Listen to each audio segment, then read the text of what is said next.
Tanah adat di mana ayahku, bab akhir, betapa aku merinduimu. Kenduri sudah selesai. Hayati dan suaminya beserta rombongan tamu dari Tanjung Karang telah pun meninggalkan tanah adat. Hanya Pak Hasan dan istrinya yang masih berada di kampung. Rindunya kepada Hafiz belum terlerai. Hafiz pula belum mengizinkan ayahnya untuk kembali ke Jakarta. Sedari kecil belum pernah berkumpul dengan ayah. Tidak pernah merasakan betapa berartinya hidup di samping seorang yang bergelar ayah. Di pagi yang ceria itu, Pak Hasan sarapan di warung. Seawal pagi lagi, Pak Hasan telah duduk di warung Pak Naro. Sengaja tidak sarapan di rumah Kak Upi. Sebagai orang Minang, walaupun Pak Hasan sudah lama dirantau orang, yang namanya adat masih lagi jadi panutannya. Anak dan menantu pengantin baru, canggung rasanya bila terlihat basah rambut menantu di tengah rumah gadang. Sebab itu, Pak Hasan memilih untuk sarapan di warung Pak Naro.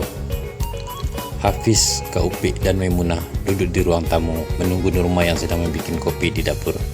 Sambil menunggu Nurma, Hafiz mengacak-acak skrin HP-nya, meneliti foto-foto sewaktu kenduri, mana yang rasanya tidak berkenan langsung dipadamnya, dan yang disukainya akan dieditnya sedikit.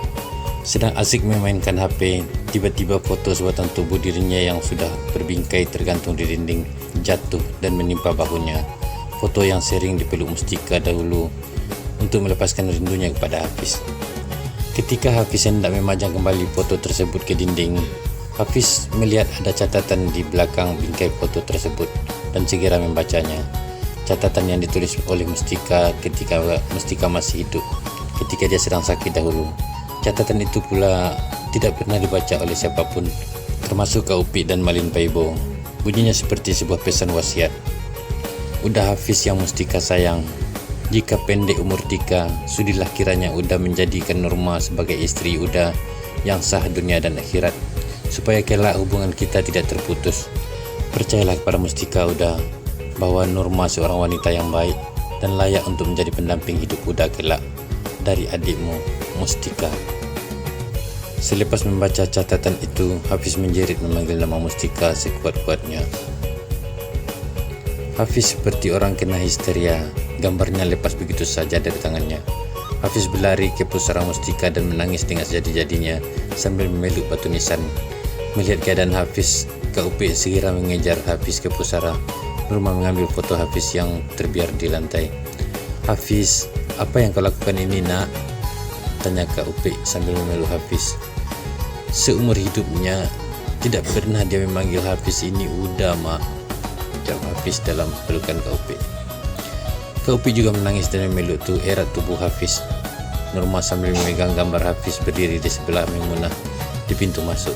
Mereka hanya memperhatikan Kak Upi dan Hafiz berpelukan di pusara Mustika di sebelah pusara Malin Paibo. Nurma dan Kak Maimunah terbawa sedih, tapi tidak tahu apa yang terjadi. Mengapa Hafiz berlari ke pusara Mustika dan menangis di sana? Sudahlah Hafiz, adik kau sudah tenang di alamnya. Ratapan kamu ini hanya akan membuat dia tersiksa. Doakan saja dia, semoga Allah mencucuri rahmat ke atas rohnya. Marilah kita ke dalam, nak. Kak Upi membujuk Hafiz dan memimpin tangan Hafiz ke dalam rumah. Sementara Pak Hasan hanya memperhatikan Hafiz dari warung Pak Naro. Walau bukan lahir dari rahim yang sama, namun kasih sayang mereka bagai saudara kandung. Seumur hidup Mustika tidak pernah memanggil Hafiz dengan panggilan Uda atau Abang.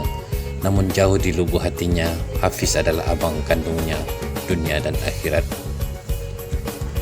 Oke bro, terima kasih telah menonton video ini dari awal sampai akhir, dari bab 1 sampai selesai.